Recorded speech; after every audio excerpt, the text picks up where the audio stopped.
Viewers, in this episode of The Regents, we go to Tawara in Nairobi. We visit Reverend Dr Geoffrey Ng'ang'a, a retired minister, and who also happens to be the father to one of our PCA ministers, Reverend Nelson Ng'ang'a. Reverend Dr. Gadairo also does mediation in his retirement, having trained before he retired, and that became part of his preparation for retirement. So welcome to his home so that we hear how he has been doing and how he prepared for retirement. Karibuni sana, and may the Lord bless you as we listen to Reverend Dr. Gadairo.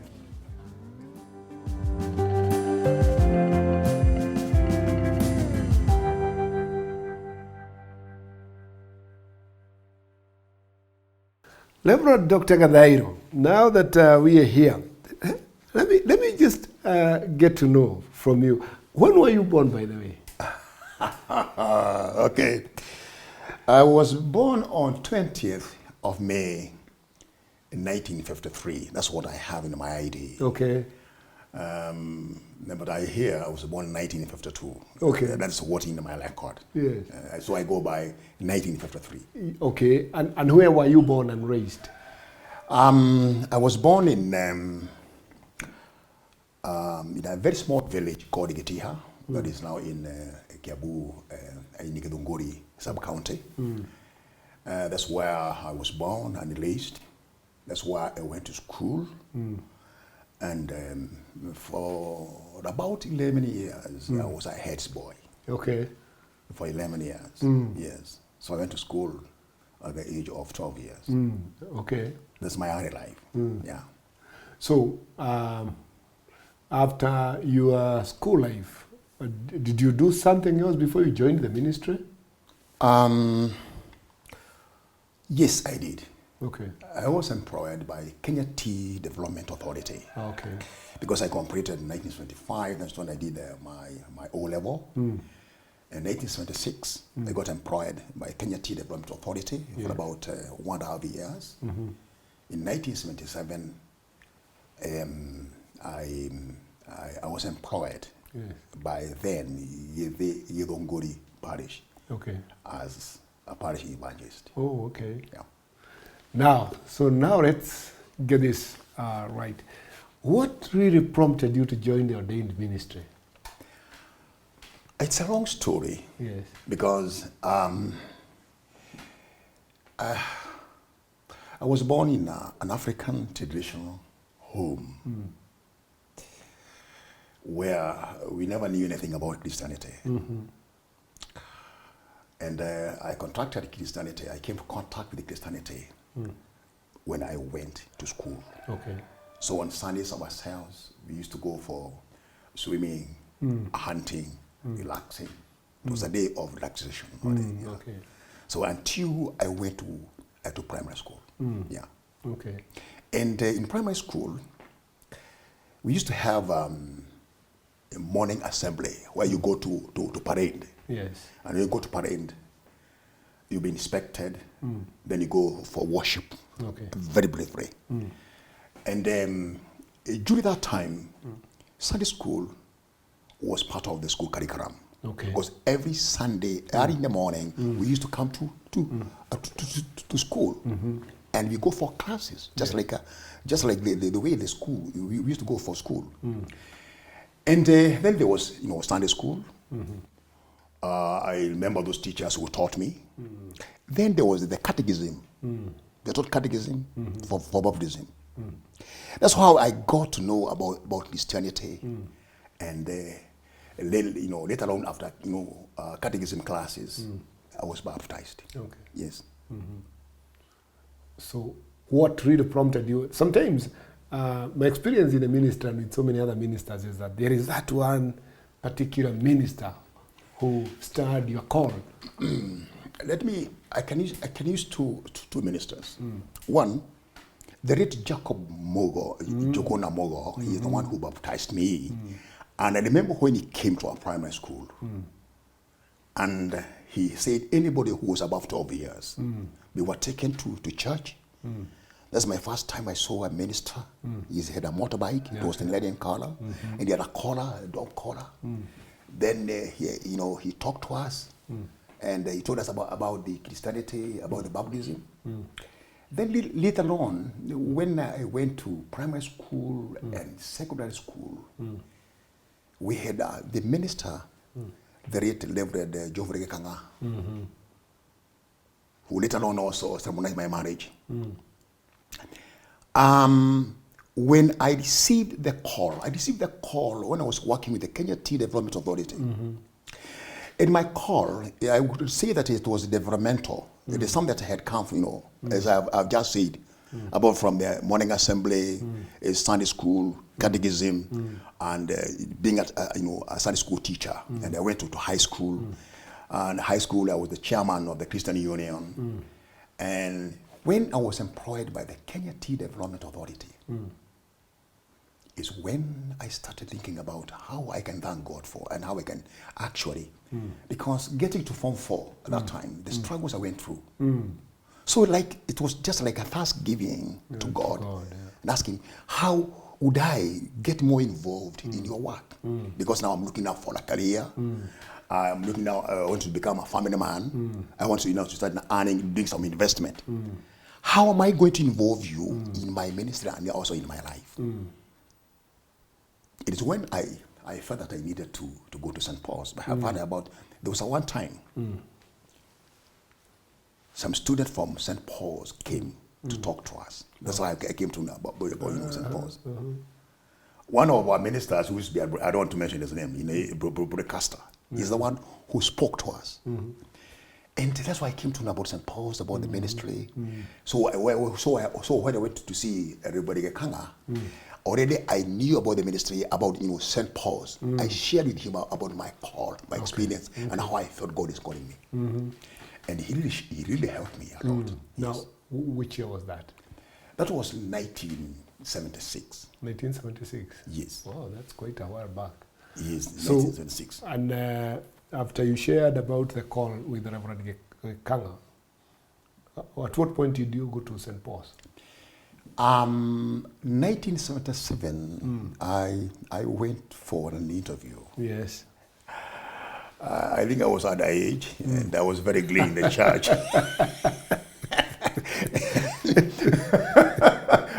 According to the church standard, I don't know which way. That's what they told me, that I'm very clean. Yes. Even I would not even know what are the codes of the church when I was asked. I remember a very simple question. A very simple question. So when the report came, by then the appointment. The training committee. He was a Muzungu, Dr. Fewport. Okay. He wrote a very good letter. He gave me a copy. That one was given to Dr. Joya. Whoever. And later on, the session sat and they said that they would want to employ me. Yes, because I had already shown the call. Okay. Tell me to grow and to mature. Yes. So I did for about 2 years, 78 and 79. I went again 79. This time I passed. Okay. In 1980 is when I joined, St. Paul's. Okay. Yeah. And when were you ordained? So then in 1984. Okay. Yes. 2nd September 1984. By which presbytery? It was the newest presbytery, the 9th presbytery in Menti. In From Menti? Chagoria. Yes, Wow. in Menti. Wow. Kanyakini. Okay. Yeah. The 9th presbytery. Yes, by then, yes. There were only 8 when we were in school. It was the newest, yes, that one is. And today we are talking about 59. 15 or 58, okay. 59. All right. Oh. Yes, I'm actually 59. So, in which presbyteries and parishes did you serve during your life as an active minister? I served 9 parishes. And I know them by name. And I did, in 2 parishes, I did only 5 years. And the rest, I did 3 years. But there were 2 parishes, I did only 1 year. Buruburu and Meharati. Okay. So, in total, I served 11 parishes during my life as a minister. Which one and which ones? The one I served there. You started in Imenti, where you? Imenti. And then after that, we went to Kihumbwini. Kihumbwini. We went to Nakuru, Nyandarua. When I was in Naivasha, that's where I was, is when I went back to St. Paul's. Yes. Or to St. Paul's, I was posted Meharati. From Meharati, I went to Ndeya. And after Ndeya, I went to Makupa. Okay. In Pwani. It is at Pwani I got a scholarship to go to the Form Theological Seminary. I went there for 2 years. I came back.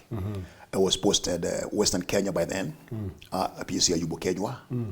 I served there for 3 years. Then I got a scholarship to go and do my doctorate at 206. Then after that, I came back. It's when I went for 1 year at Buruburu. Then after Buruburu, I went to St. Andrews. Okay.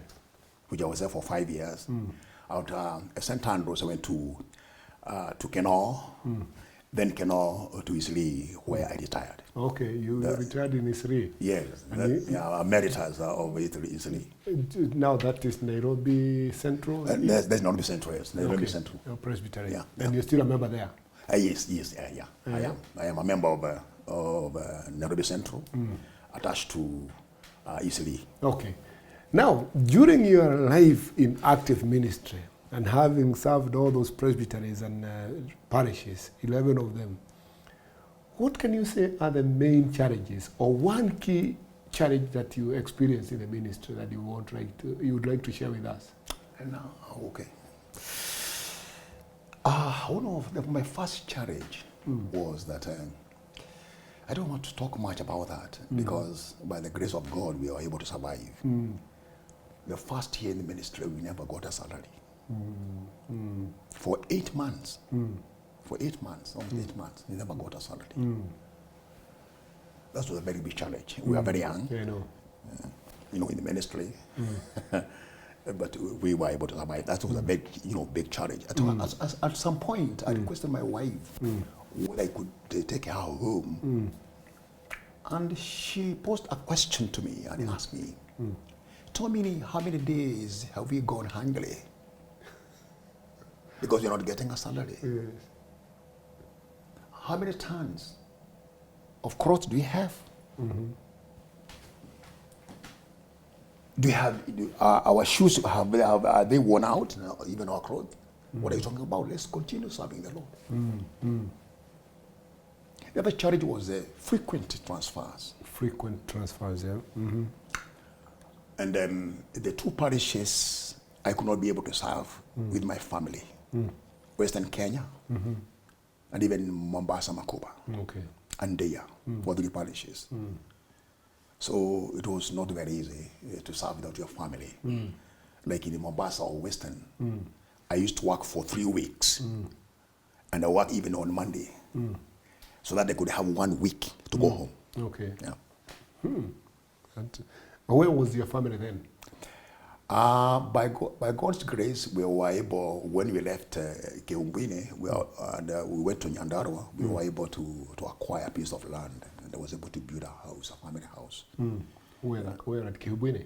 No, when we left Kihumbwini and we went to Nyandarua, which was now in Nakuru Presbytery. Okay. We were stationed in Naivasha, which was the headquarters. Okay.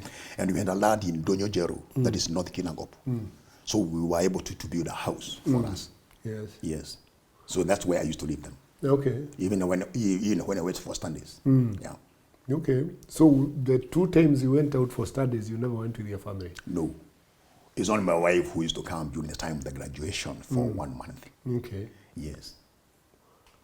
What would you recommend now that you experience that kind of a life away outside the country without your family? Would you recommend that somebody goes without his family? No, the calling is so powerful. And by God's grace, you can be able to overcome some of the temptations, some of the challenges. But what I advise that it was possible if somebody would go with his family, and even also, locally, you locally take your studies here, locally, because my first time I felt somebody who had already been uprooted from your family, from your country. Yes. You feel that you are a stranger, but I thank God for that interaction also, the culture, the education, another system of education. Yes. And what I shared with those other students from other part of the world. Yes. Yeah.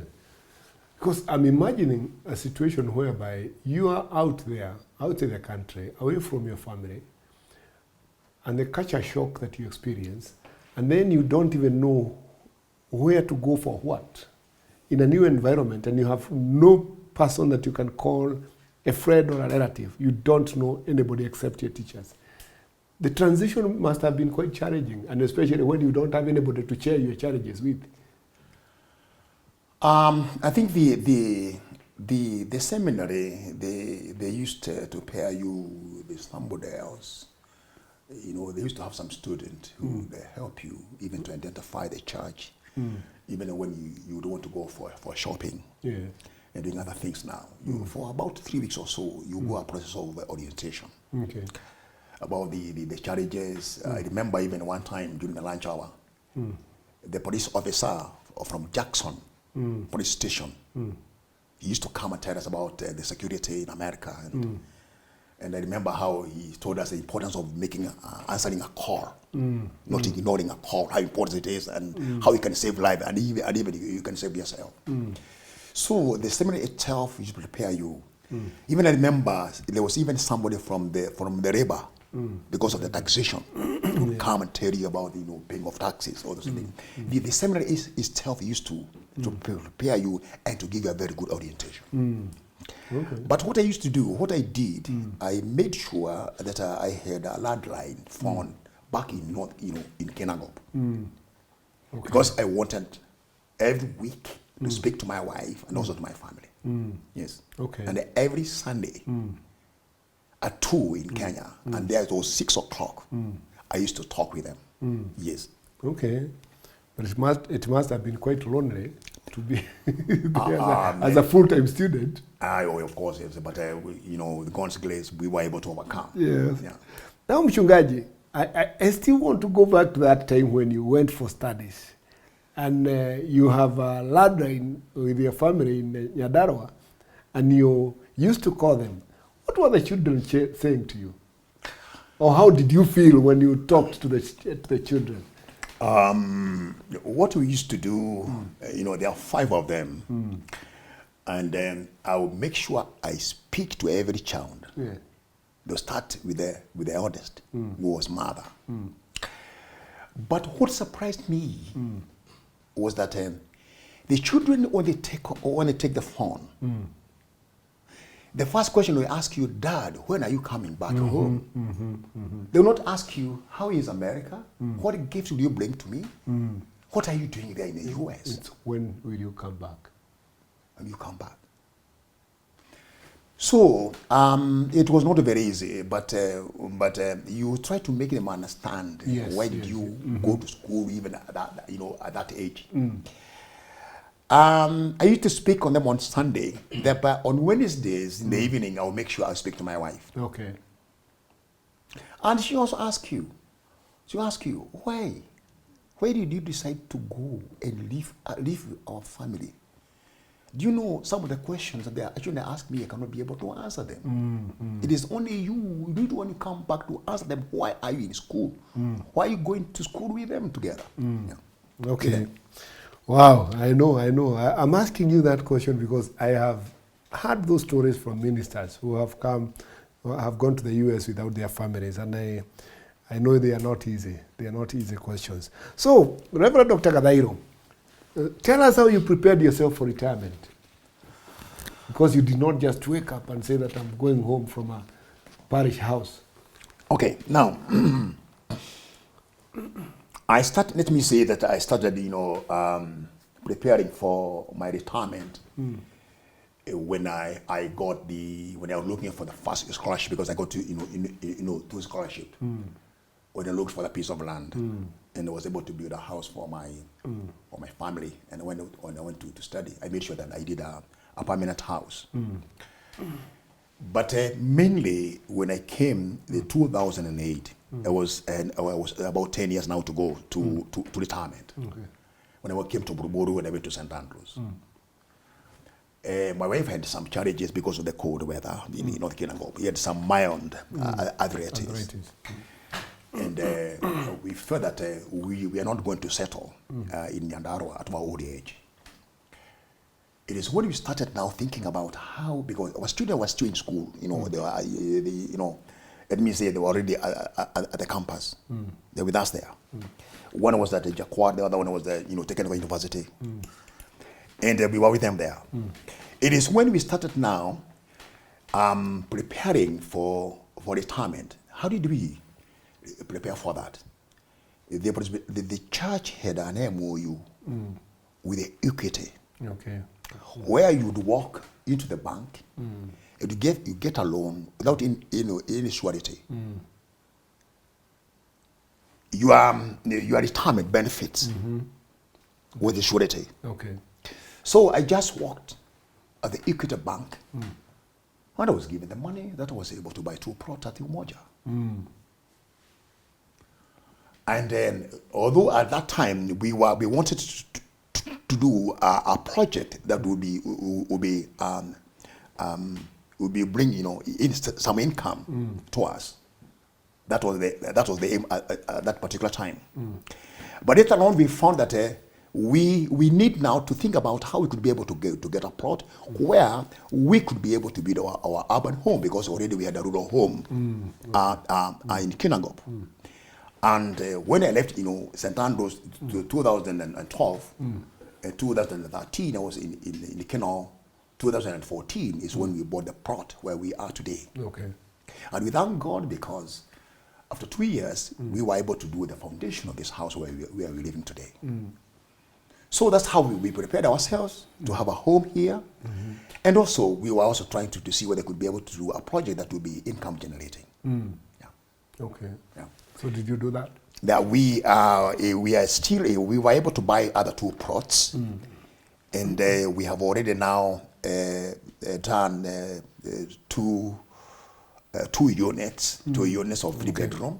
We are, by God's grace, by this year we may be able to finish them. But those purposely for the income.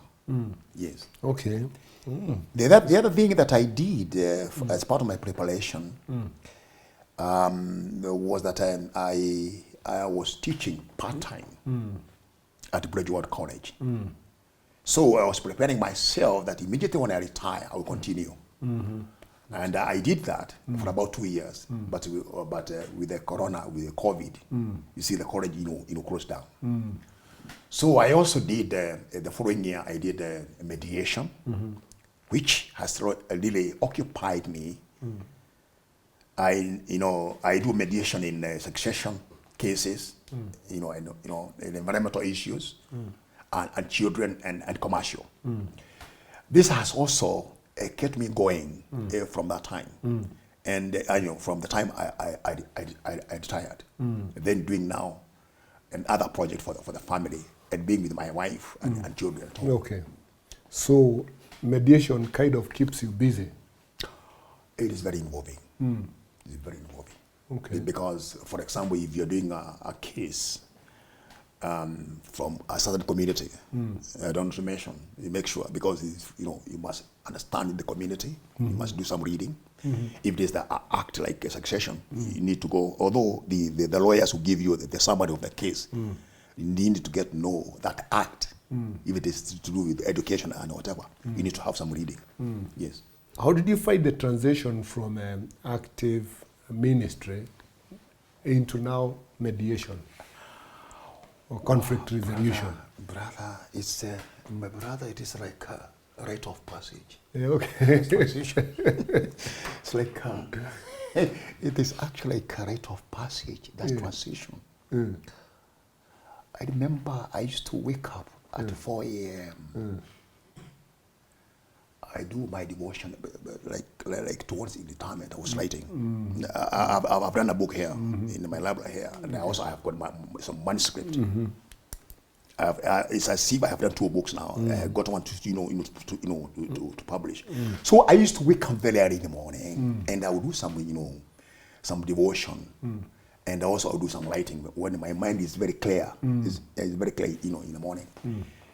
I think I would leave my my study room at around 6 o'clock. That's when I would even go. I would then go. We have prayers. We take our breakfast and go.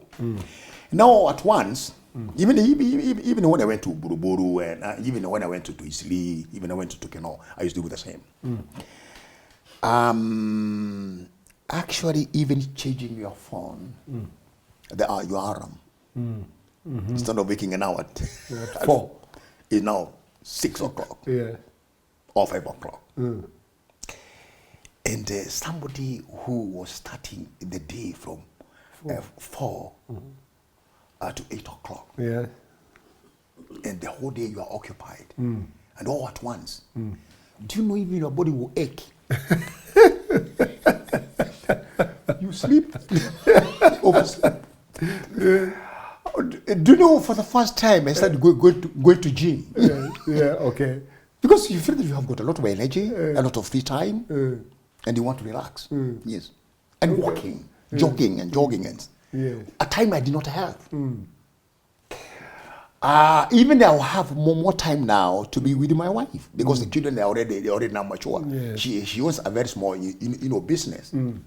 I'll make sure that before she comes home, I'll go and pick her up. Either I walk, if they're having a luggage, if we're having something to carry, I'll drive there. And we come together. So I see this is the only time that even I was able to interact more with my wife and members of the family. Yes. Okay. So now let's go back to the issue of mediation. Considering something now that you experienced innate, and you have been able to transition from active ministry to mediation, is it something that you would recommend to other ministers? I would, not only to ministers and in the leadership of the church, because it is really very, very important. Because some of the issues that are affecting our marriages, our families, you'll be able to learn them. You'll be given some skills, how to go about it. And one thing that I like about mediation is that the answers, they are with you. You, both of you, who are having a case. You have the answers. You are the one who make the judgment. You are the one who do the agreement. The give and take. Yes. And I like that kind of atmosphere. Where you are not coerced by anybody.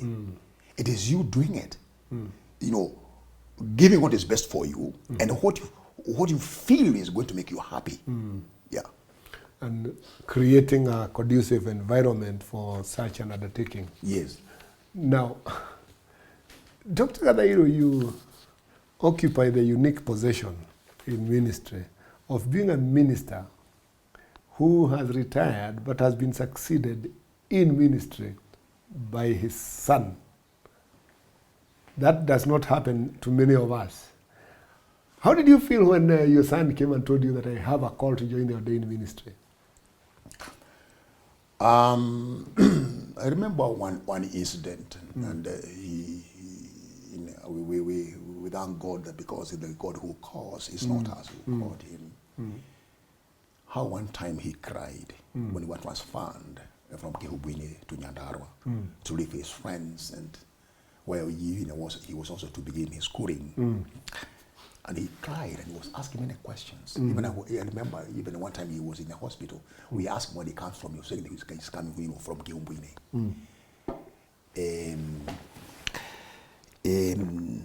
When I was in the US, I would like letters to him.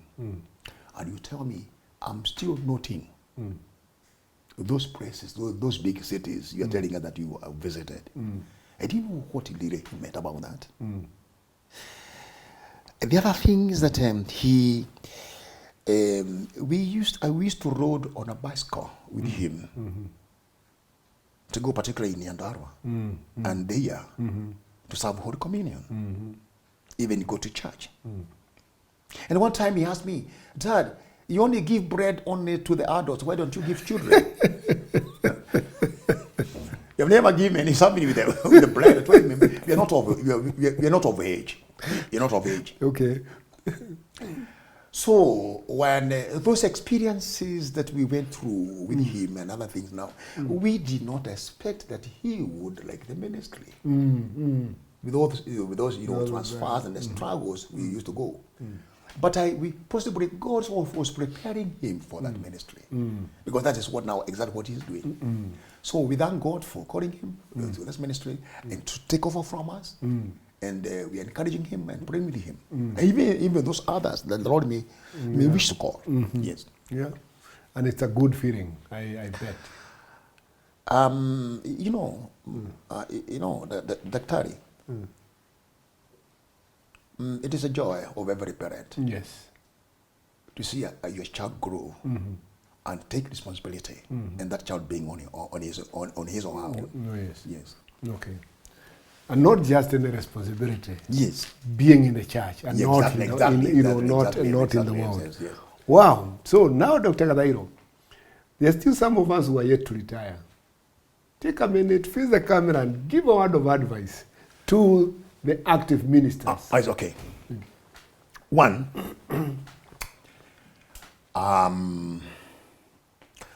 for the time that I have retired now for 6 years, I have not been so much involved in preaching the word of God.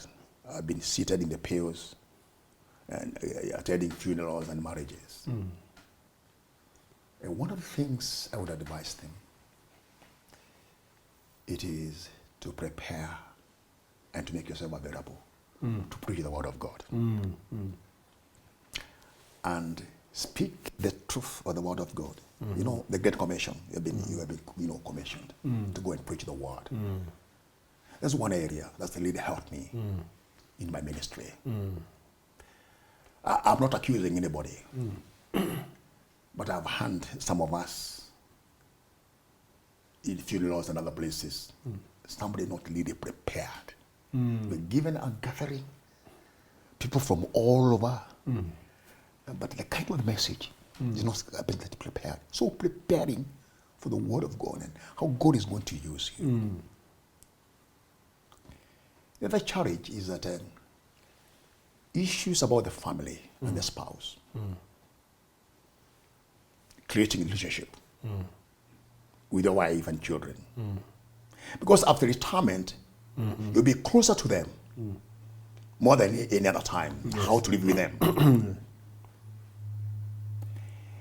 The other thing is about worship.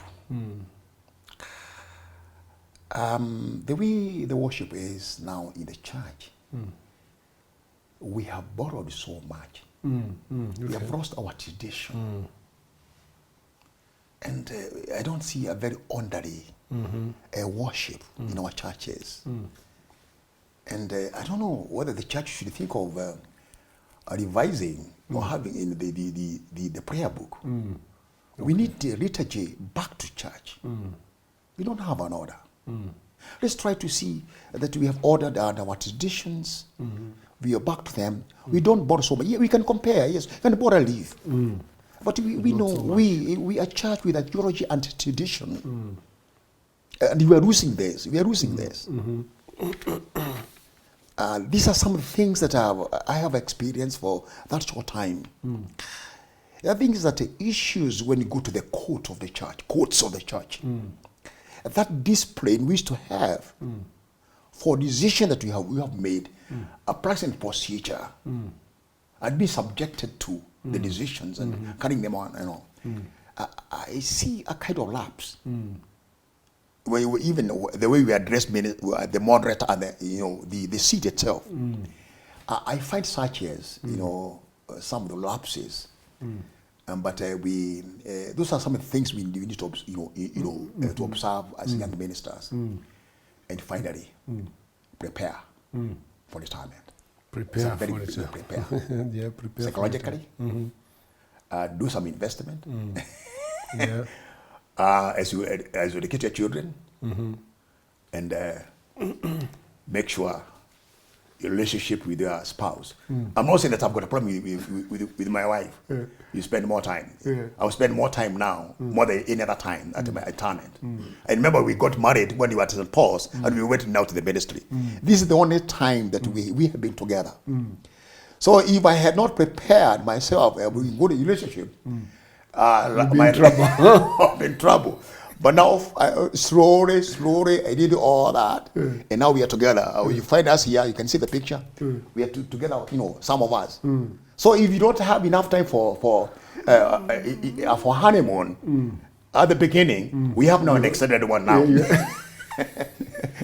Gotta get honeymoon, eh? Yes, wow. We're actually together. Yes. Thank you so much, Dr. Ng'ang'a, for creating time to share with us your experience and words of advice to those of us that are still active in ministry, and especially to let us know who you are. Some people just hear of Reverend Dr. Ng'ang'a, but they don't know that. We don't know your background. Now we know, and now we understand what you do in retirement. And it's a challenge that we don't just wake up and retire. We need to prepare and also try to get something to do in retirement. Like now, what you just taught us that you are doing in terms of mediation. So God bless you so much and give you more days to keep supporting us, praying for us, and advising us. God bless you. God bless you too.